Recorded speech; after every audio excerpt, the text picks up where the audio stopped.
Well, hello, everybody. Sorry for the wait. We had a couple of technical issues to deal with, but I'm glad you are here. In fact, I could shine a little light. All right, that's better.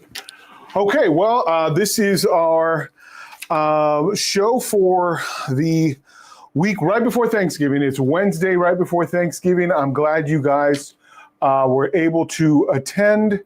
For those of you who are joining here, let's see. All right, waiting for more people to join the stream. Today's topic: is there a website for me to verify that my tenant's ESA is legitimate?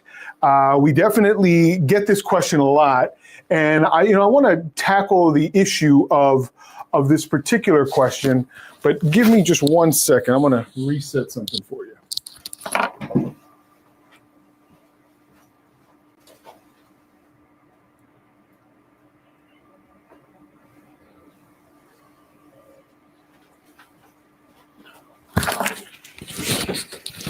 I think that's better.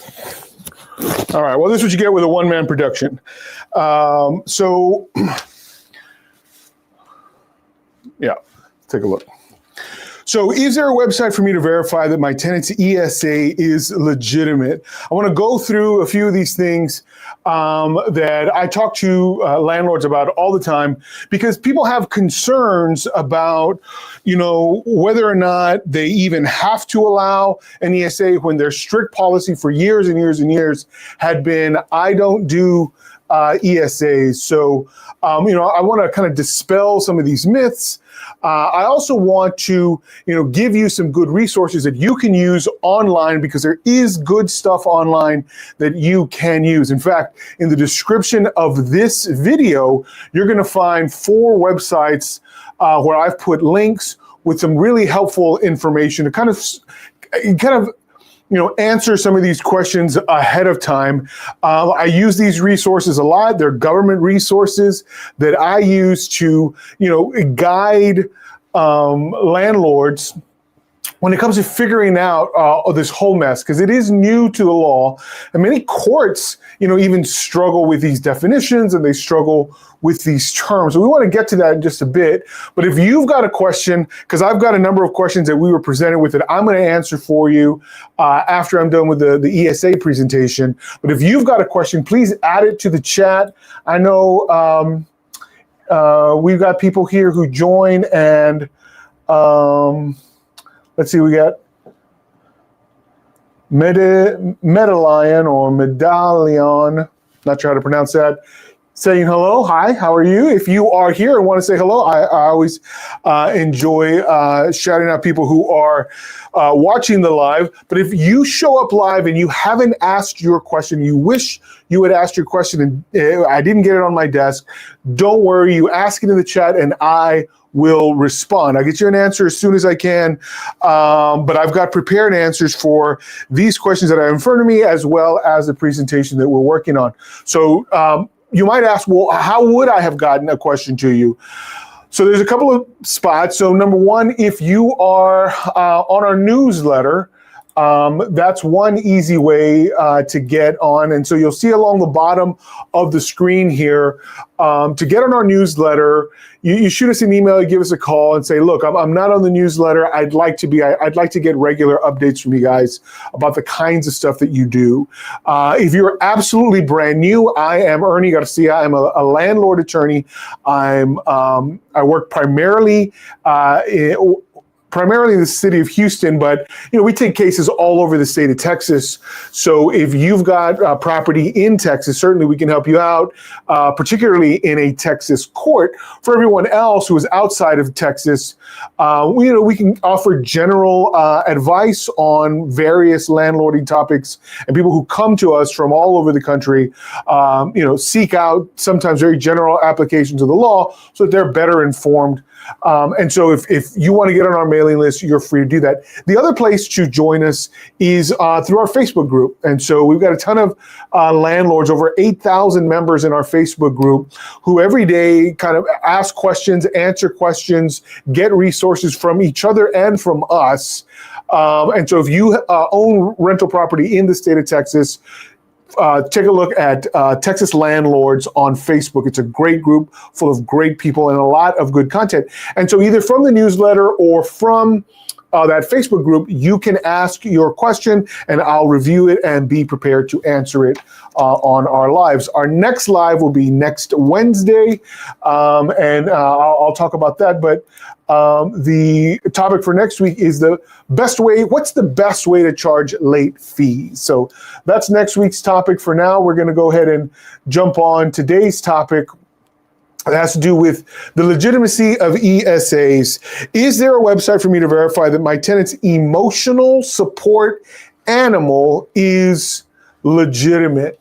And so, there's so much to cover here, but I'm kind of going to bury the lead. There currently is no website. There's nothing, centralized or government run where you can look up, is Scruffy a legitimate ESA? And yes, Scruffy is a certified legit ESA. That doesn't exist. And so no, we can't go. There isn't a test, there isn't a qualification, there isn't a course or a class, but that also means that there isn't a certificate for that proves that an animal is an ESA. You're going to get some tenants who come in with something they printed from some website that certifies that Scruffy has passed all the state required criteria to be an emotional support animal, and therefore you must let Scruffy in without charging, some kind of pet fee or taking a pet deposit. And you certainly can't ban that particular tenant because they've got a certificate that establishes that Scruffy is a certified ESA. Well, that doesn't exist. And if someone tries to, present a certificate, that's a red flag already, because again, the state of Texas does not certify emotional support animals. And certainly there is no training or, state approved criteria that satisfies that requirement. And so here's one of the resources that we got from the state of Texas that I would like to show you. And so one of the things that the state wants to caution you against is getting taken advantage of by people who show up with seemingly legitimate documentation, stuff that they get off the internet.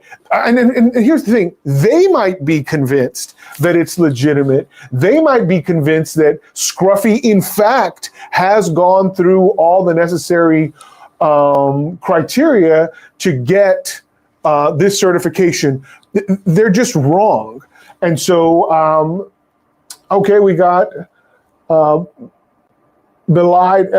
Let's see. Why am I having trouble?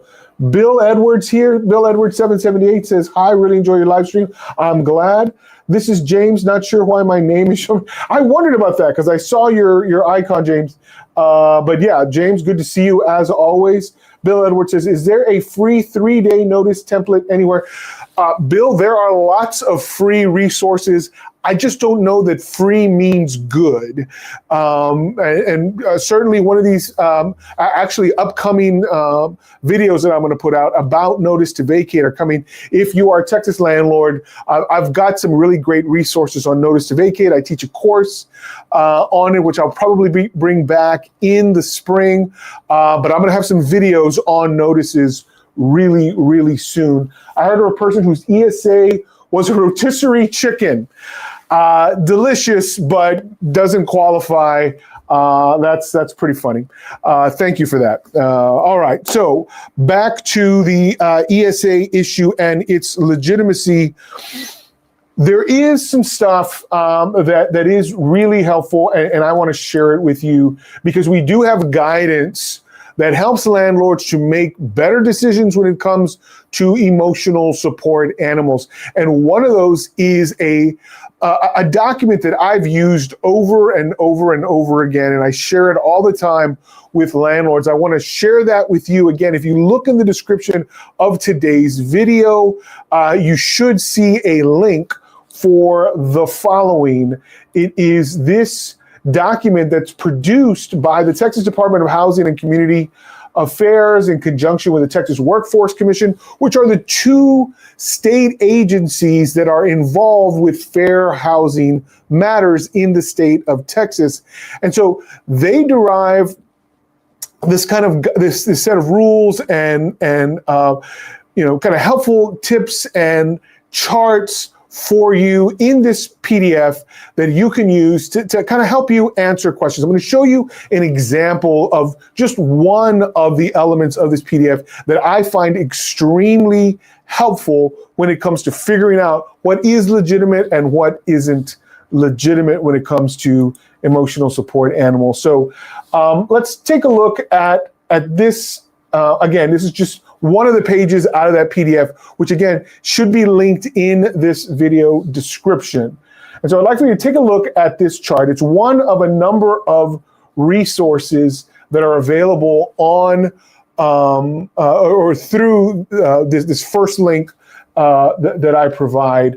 And it's a chart that kind of walks you through the process. Does the person have an observable disability? So, the law says, look, not all disabilities are open and obvious. And what I tell landlords in this situation is, the fact that you can't see it, it's not readily obvious, doesn't mean they're not, dealing with a legitimate medical need.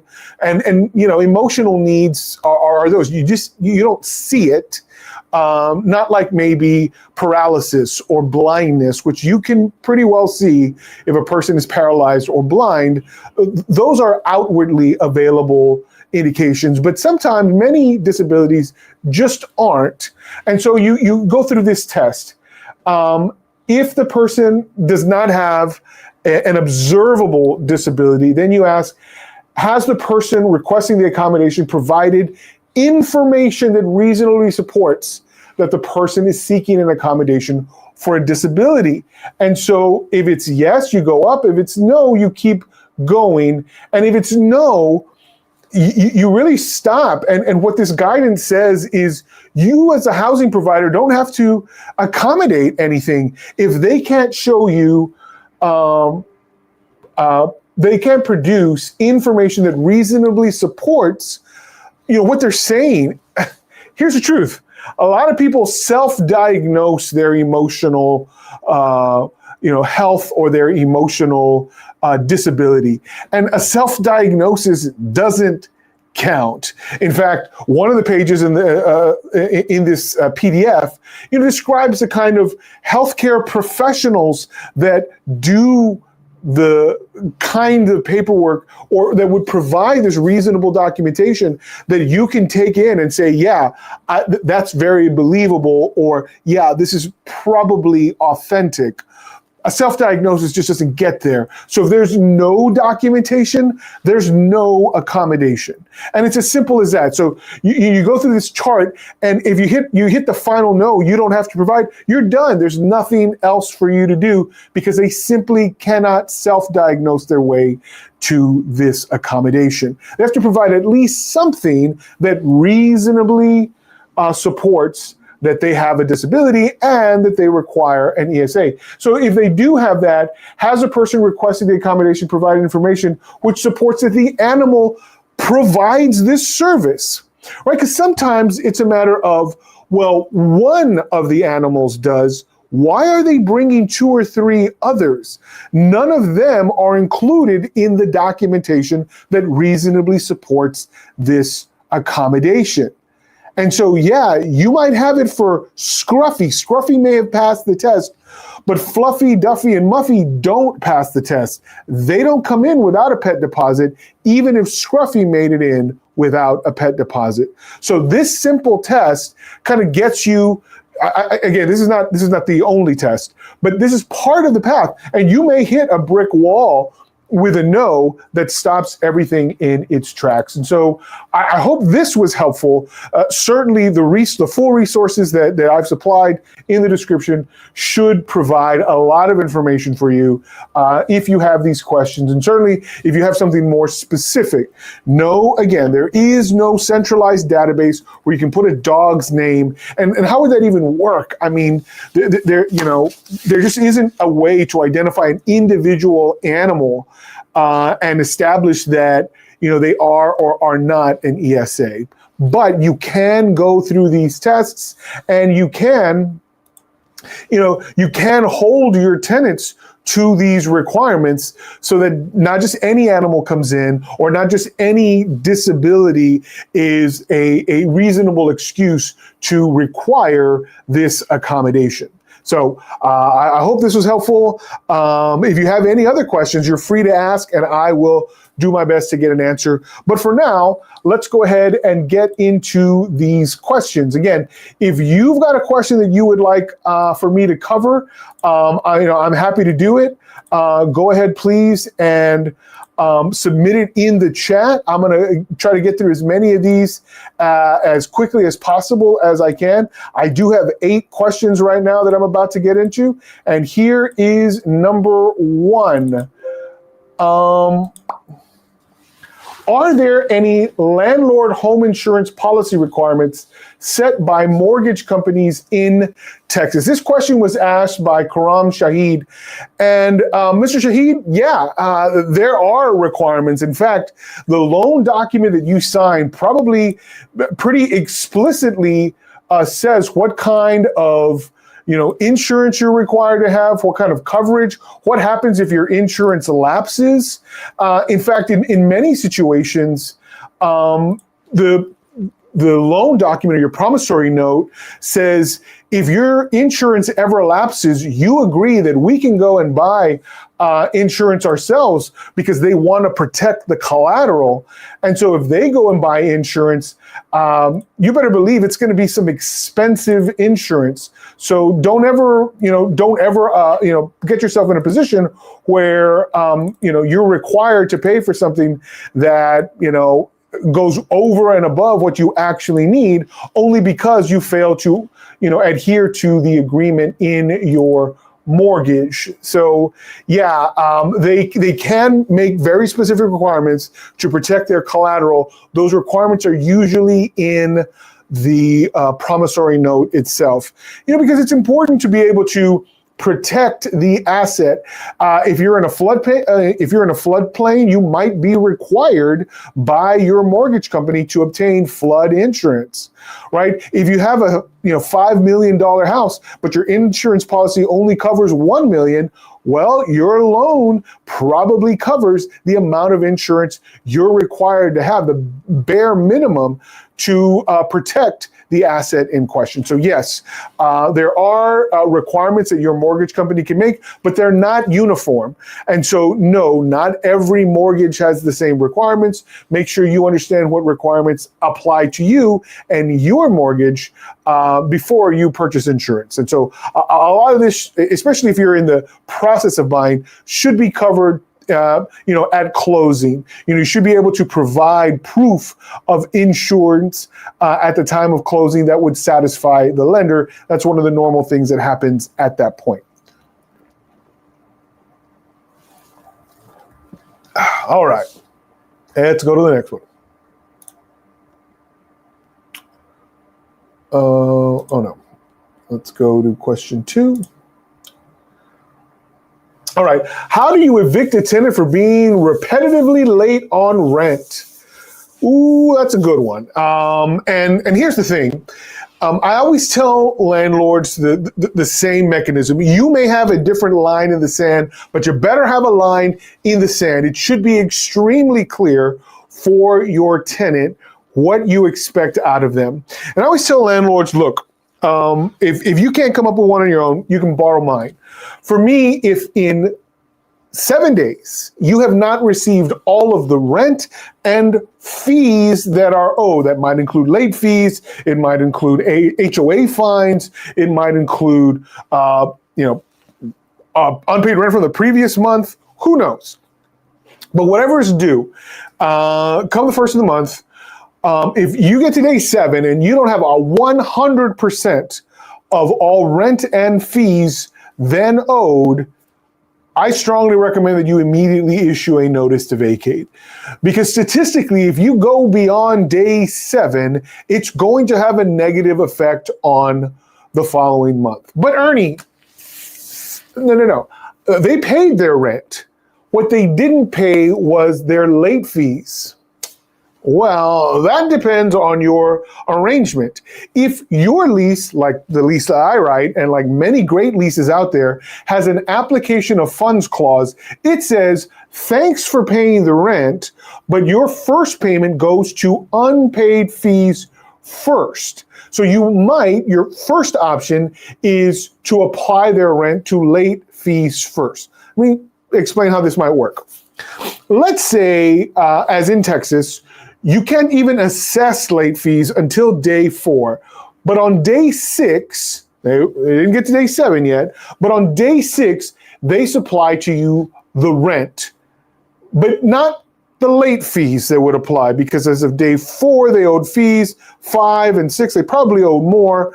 Let's just, for the sake of argument, say that the rent is $2,000 and the late fee at this point is $180. Well, you could say, thanks for paying the late fees first. You still owe $180 in rent.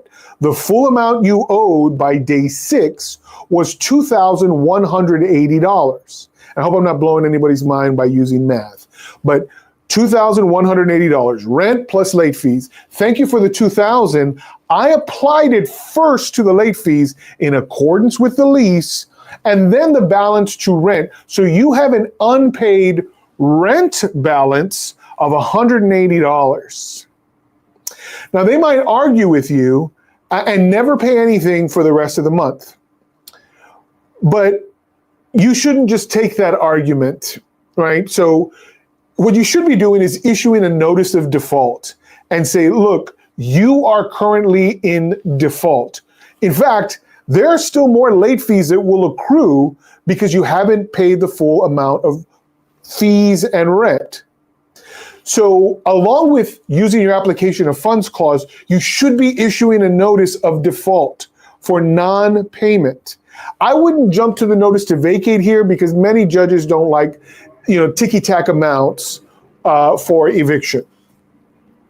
But what you could do is issue a notice of default, because your question specifically said, what if they do it repetitively? Well, you issue a notice of default and say, don't do it again. Future breaches of your lease may result in eviction. But sure enough, the following month, they submit again on day 6, the same $2,000 payment. Well, you've used your application of funds clause and you've cleared out the remaining unpaid fees from the last month. You've got new late fees for this month, and then the balance to rent, but they've got unpaid rent still. So you issue another notice of default and you explain the math. I applied X to the prior month. I applied Y for the current month's late fees. And so now you have an even bigger rent deficit. Please pay your rent on time, including all of your fees. Future violation of your lease could result in an eviction. And sure enough, month 3, the exact same thing occurs. And so this is your last strike. And so you could, issue another notice of default. In fact, you can do it 12 times over the course of the year or longer. Or you could say, this is the final notice. If this occurs again, I will issue a notice to vacate. And so let's assume on month 4, they do it again. And now you're issuing a notice to vacate, but you've got a paper trail of late rent without the payment of fees in accordance with the rules that are established by your lease. And now you've got a notice to vacate because he paid late, because he paid his rent late again. So even if you don't have a big rent deficit, maybe not a full month that's currently owed, but you've got some rent balance, you also have multiple violations of the lease. At this point, it's 4 months. Hit him with a notice to vacate, and then file and see how the court responds to this. The other thing you could do is in month 4, if he hasn't paid by day 2 or by day 3 or day 4 or 5, because you know he's going to pay on the 6th. If he hasn't paid by the due date, you can actually issue a notice to vacate and then demand that he vacate within 3 days or whatever it is the rules are in your jurisdiction. Demand that he vacate and then refuse to accept the rent. Say, nope, I will not take it. Now, in certain jurisdictions, you're required to accept the rent. And in the state of Texas, the rules are going to change in 2026, January 1st, 2026. But they wouldn't apply to this situation because you've already given notice of the delinquency of non-payment from months prior.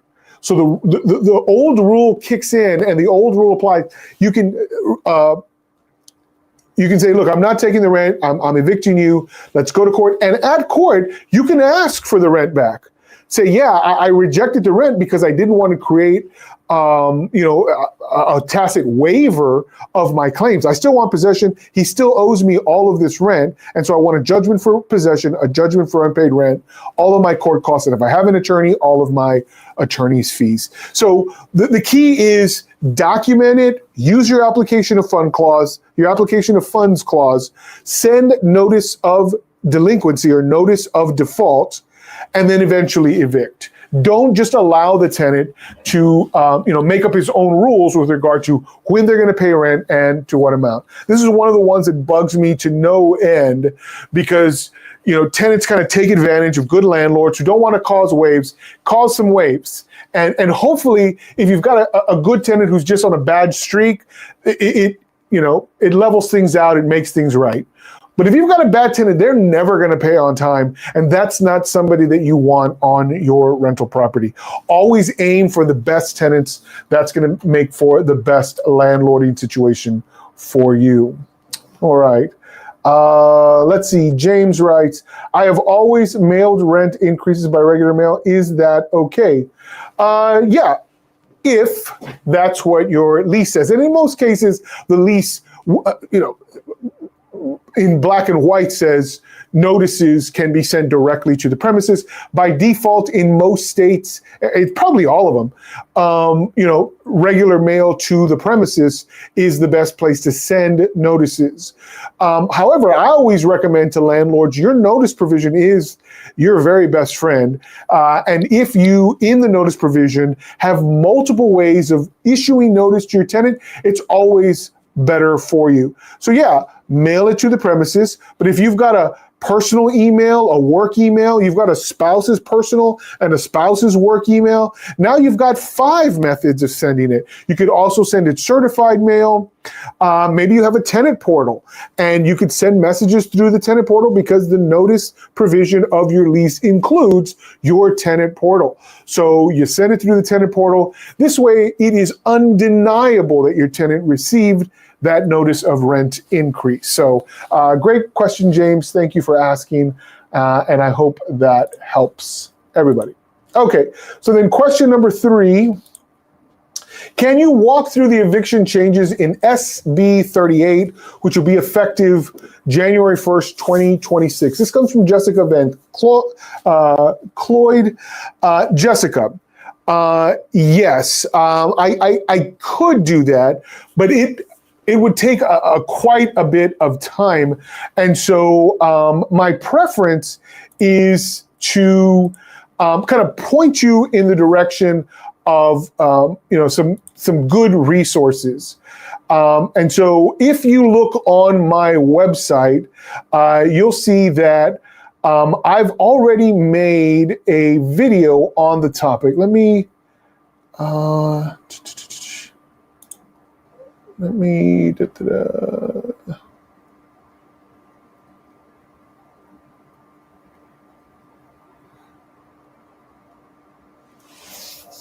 where is that?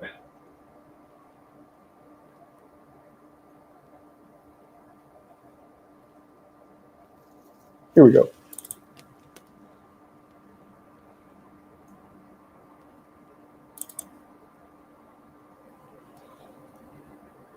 Yeah.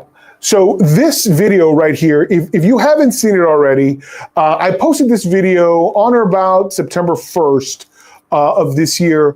And it has to do with changes in the property code. Now, SB 38 is not what it's called anymore. So that's the Senate bill version of it. It's been signed into the law, and essentially it's been codified into the property code. And the majority, if not all, of the modifications to the law were in Chapter 24 of the Texas Property Code. I'm actually going to be making a number of videos on these updates, and I'm going to break it down a little more. This video right here is a pretty good general overview of those changes. And in this video, I refer to them as SB 38 and SB 1333. Which has to do with squatters. And so if you are looking for some of the SB 38 updates, which again, I'm going to go deeper dive into over the month of December and into the month of January when they finally do take effect. But this right here is a pretty good general overview of the changes that are coming January 1st, 2026 for people in Texas. So I hope that helps. Certainly in the meantime, I will get, again, about 5 videos in a deeper dive into those upgrades. And really, a lot of good things are coming from it. The legislature really focused on speeding up the process of evictions, shortening it down back to a 21-day window for the state of Texas. I know those of you in California and New York and New Jersey might be a little jealous, but Texas focused very heavily on speeding up the process. It gave another element with the motion for summary disposition, which could eliminate the need for trial at all and get a resolution to landlords in as few as 10 days. I think that's one big part of the law that could have pretty lasting and consequential change for Texas landlords. And there's a ton of other things, little tweaks that make eviction appeals better. Again, I'm going to go deep dive. This video that I just showed, again, right here, I published it on September 1st of this year. It's among my videos. Take a look. I think that's going to answer a lot of your questions. So, all right, let's move on to question number 4. What's the cleanest way to structure an option to buy lease with partial rent going back at closing if they agree to buy at the end of the lease? Okay, I'm just going to be honest with you. This question is from Tessica Russell. Ms. Russell, these just are not deals that I'm super excited about. So you want to structure an option to buy and then apply, what was rent to a potential future purchase. Here's why I don't like these types of agreements. Number one, depending on how things are worded, you could have an option to buy, which means something very specific in the law, where someone owns an option. Maybe they paid something extra for it, so they own this option, or you could have the availability to buy, which really isn't a right at all, because everybody has the availability to buy every piece of property. And so my preference actually is to leave it like that, because the problem with locking in an option is you also lock in a price. And what if that lease goes on for 3 years, and 3 years from now, the value of your property triples, but you gave a sales price based on the present, not knowing what was ahead of you in the future, and now they've got a great deal. Sure, they'll buy that house because they're going to make a killing because you were locked into that amount from 3 years before. So because of that, I just don't like these deals. Secondly, if if the terms are worded improperly, you might have a situation where they already own the house. If you enter into these agreements, and I see it all the time, there's badly drafted deals where they refer to themselves as buyer and seller. They refer to the document as a rent-to-own lease, but then they'll have a provision in this in their document that says, we agree to accept 25% of the rent toward the purchase price. And if certain conditions are met, we'll deliver the deed, yada, yada, yada. And so the question is, if even $1 goes toward the purchase, doesn't that mean that they already have an equitable right to title? And I'm asking you, knowing the answer, you may not know the answer, but yeah, I mean, effectively that's what you're doing, is you're creating an equitable right in that other person as a holder of title. Even if you're the record title holder, they may have a viable claim for equitable ownership of the property right now. With each rent payment, they inch closer and closer to full ownership, but even partial ownership or even that ownership interest is a powerful thing that I just wouldn't give up in a structured deal like a lease. Instead, I would say, look, if you want to buy, let's discuss the purchase price and terms at that time. No need to lock in. If you do want to lock in, I wouldn't make it for a period longer than a year. And even then, you're assuming some risk. You're assuming a substantial amount of risk that the property value will rise dramatically and you won't get to take advantage of it because you're locked into an old rate. So that's my 2 cents on that particular matter. And I hope, this kind of helps to answer your question. It's not the kind of deal that I would draft. So it's not something that I would advocate for. I think it's problematic, and it might create more problems than it creates solutions. Okay, so Rachel Peck is a real estate agent. She says, how is SB 17 affecting your sellers that are not from restricted countries? Mexico, Honduras, El Salvador, yada, yada, yada. Paragraph 21 of Section H of an exclusive right to sell agreement. Who do we refer our clients to when this applies?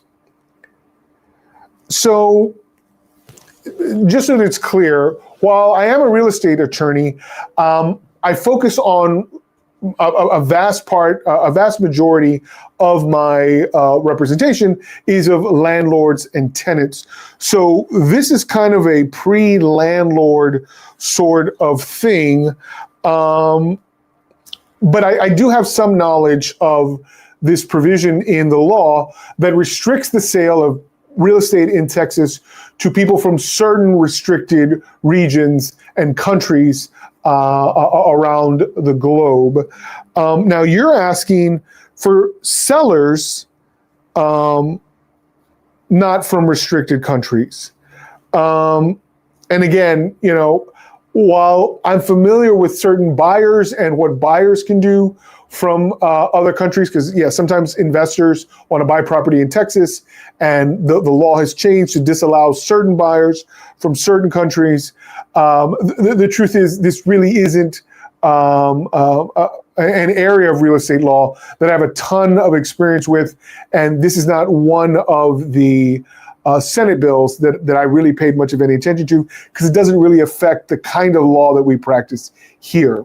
I apologize for that being the case. We don't do a whole lot of transactional stuff, and certainly we don't do a whole lot of international business. So I'm sorry, but this is one of the ones where I'm probably going to have to defer to some other expert, someone who deals with international business law or who deals with buying and selling real estate, either to or from foreign nationals. So not something I can really help with.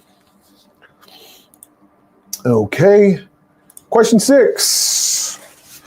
Mr. Kochmick says, or Ilda Kochmick from our newsletter asks, do we need to make any changes to the original lease on the tenants names if one of them changed their name. And so this is a common thing. People's names change, usually for marriage. The tenants got married, and she assumed her husband's last name. She provided a copy of her driver's license with her new name on it. No, so this is not something that requires, a new lease. You may want to add an addendum to that lease that everybody signs, where it is clear that, Susan Jones is now, Susan Anthony. And so she was formerly Susan Jones and now Susan Anthony. You could draft up an amendment to the lease and add that. But essentially, when people change their names, for example, if you had to sue them, you could sue them as the new name, Susan Anthony, AKA Susan Jones, because she is also known as Susan Jones, or she was at one time. So if the contract has one name, but you need to sue her in her current name, I would include both names in the lawsuit, the current name and then her AKA, which is her prior name. If you do want to make an amendment to the lease, I would do it with an addendum.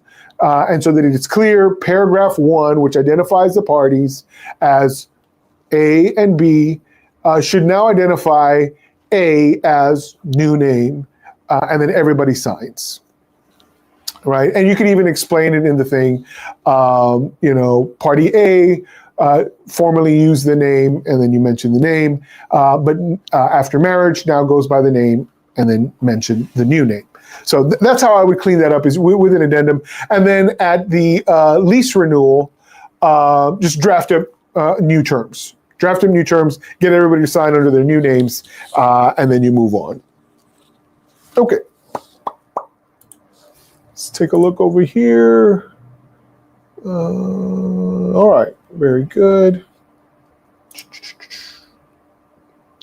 So we are at question 7. Chuck Pace writes, what's the best practice when charging a monthly pet fee? Should it be called pet rent or additional pet fee, or question mark? I absolutely hate the term pet rent. I also hate the term pet fee.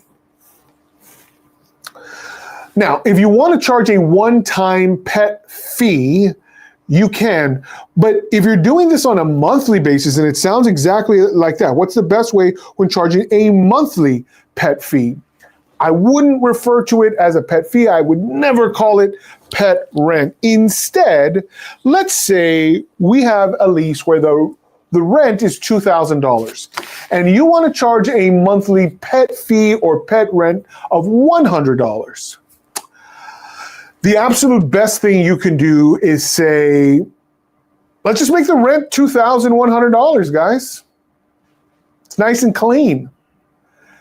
That's the way I would do it because of a couple of things. Number one, in an eviction, you can only make a claim for unpaid rent.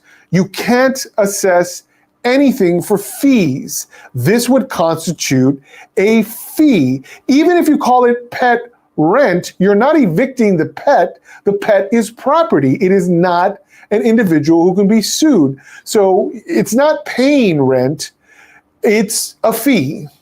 So if it's a separate matter, you can't claim it in an eviction. But guess what you can claim in an eviction? Rent. Rent is always rent. And by calling the rent just rent, if a little more is included because of this accommodation, guess what? You can always claim it 100% of the time if it goes unpaid. Here's another thing that happens. Sometimes pets die. And so if you call it a pet fee and the pet dies, you technically have to stop charging it.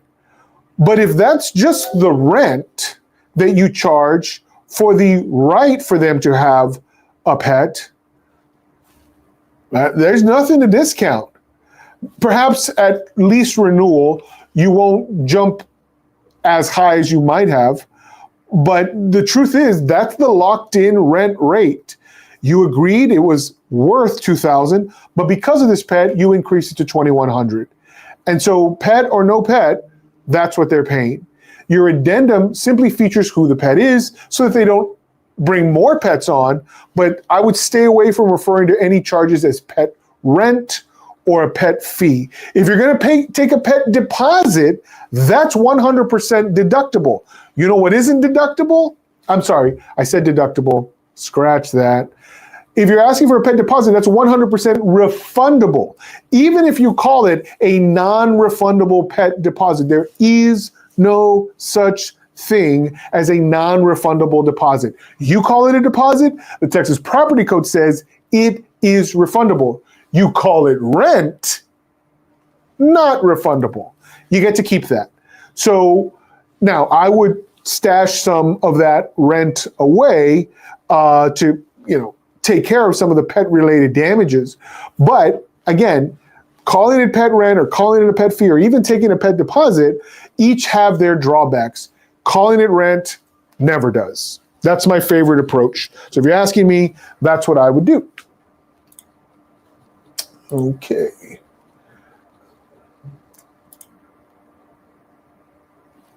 All right, here we go. And now we've got our last question. Jose Lira. So he writes, we have a TAR residential lease agreement. This is the Texas Association of Realtors residential lease agreement. We have a TAR residential lease agreement that is presently on a month-to-month. If the tenant only gives a verbal or text message of non-renewal notice to vacate 3 days prior to moving out, is that sufficient notice to the courts? Please confirm this. I understood that only if a tenant does not provide a 30-day written notice, then the landlord may deduct rent from the security deposit until the unit is re-rented. Please share your thoughts. Couple things. What does your lease say? Does your lease allow them to give you 3-day notice? Just because you have a Texas Association of Realtors lease, I don't know that you didn't modify it. Probably not. The minimum is 30 days. So let's presume you didn't give them an out where they could give you a 3-day notice. The second question to ask is communication by text an acceptable form of notice under the notice provision of your Texas Association of Realtors lease? It could be.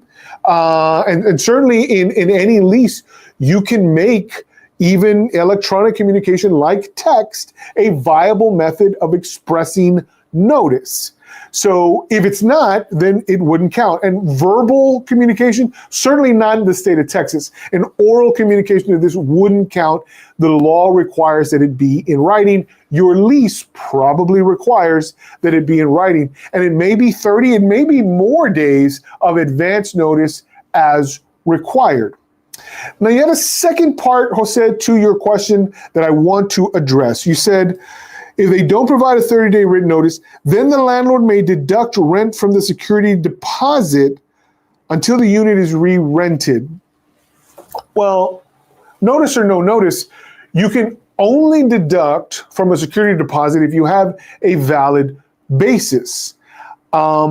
I don't know how much security deposit you happen to be holding, and I don't know that you have a valid basis because, and here's the curveball I'm going to throw you, there might be some other provision in the law that they're relying on to early terminate their lease. There are such provisions. I don't know that they're relying on any of them. I don't have that in my fact pattern here. But assuming they're not relying on some provision that allows for early termination, they breach the lease by failing to give adequate notice, and then they left. Well, what would they have owed you if they had stayed? Probably an entire other month of rent, but that's it. So with a month-to-month lease, assuming your lease requires a 30-day notice, and they leave 3 days prior to the end of a given month, are they locked into the other month? Probably maybe not the full amount, and this also depends on what your lease says. Maybe they're only locked into 27 days or 28 days, who knows. But the 3 days prior is not going to be sufficient enough to allow them to have honored the lease in its totality. So the chances are you're going to have a problem, they're going to have a problem with that. But yeah, you always want your deductions to be on a valid basis. In this case, month-to-month agreement with insufficient notice, you probably got 27 days worth of rent at least. You might have the full month. And so I don't know how much money you have on deposit, but yes, all these are calculations. And this goes out, and even beyond other fees you could charge, late fees for the non-payment. There might be damages to the property and other unpaid amounts that are owed, perhaps utilities or HOA fines or other things that you can also deduct from the security deposit. Just make sure that when you send notice, and you always send notice of how these deposit deductions went down, when you do, make sure that you've got a clear path for each line item that you deducted from this tenant security deposit. So yeah, it's probably not enough notice. I don't know precisely what your lease says, but generally speaking, this particular lease isn't wishy-washy on the number of days. It's usually 30 days minimum. It could actually be longer, but in this fact pattern, I would say minimally you're owed about 27 days. You might be owed the full month of rent for the subsequent month. Depending when they left and the condition of the property, you might be entitled to the entire security deposit, but I don't know how much you're holding. So I hope that satisfies your question. And I'll check one last time. Okay. Well, I guess we can go ahead and wrap things up for next week. For those of you who missed it earlier, next week's topic is what's the best way to charge late fees? We had a question about people who pay rent repeatedly. I'll cover some of that again next week. But I want to talk about the best way to charge late fees and the things that I tell landlords. But that's next week. I hope you guys have a wonderful Thanksgiving. And until next time, landlords,